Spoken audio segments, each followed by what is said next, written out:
Alhamdulillahi Rabbil Alameen. Assalamu alaikum to all my brothers and sisters of Islam. Welcome back to Imagining the Quran. Now to whom it may concern, sorry for the delay. I haven't made a video in a long time, but mashallah, I just got married back in February. Now I'm a convert. So after I converted to Islam, I was celibate for about 3 years.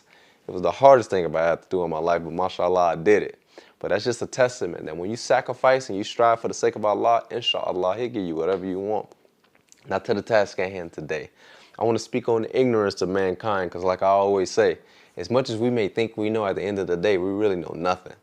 But specifically, I want to talk about wudu, and I want to tie in an analogy on what I think about when Allah tells us to perform wudu.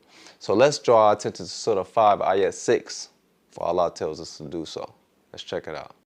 O you who have believed, when you rise to perform prayer, wash your faces and your forearms to the elbows, and wipe over your heads, and wash your feet to the ankles.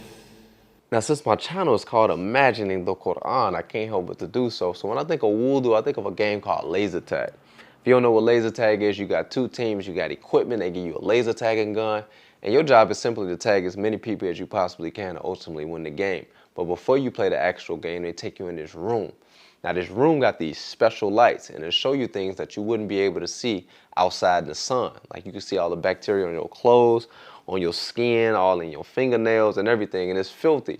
And I just be thinking, if mankind created these lights, just imagine looking down from Jannah on earth and looking at all the filth. We'll probably be thinking, I need to perform wudu twice before I put my forehead to the ground. Now, I'm not going to lie, when I first converted to Islam, I understood if I came back from playing ball, if I was using a bathroom or something, why I need to perform wudu. But what about when I just showered the night before I wake up for Fajr?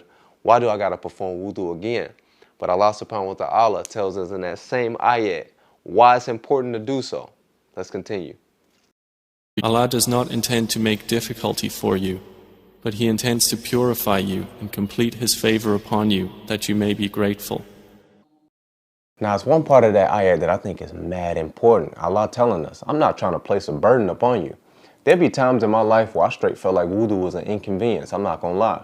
But I tell people all the time, especially non-Muslims, because they always say, oh, y'all got to do this, Muslims got to do that.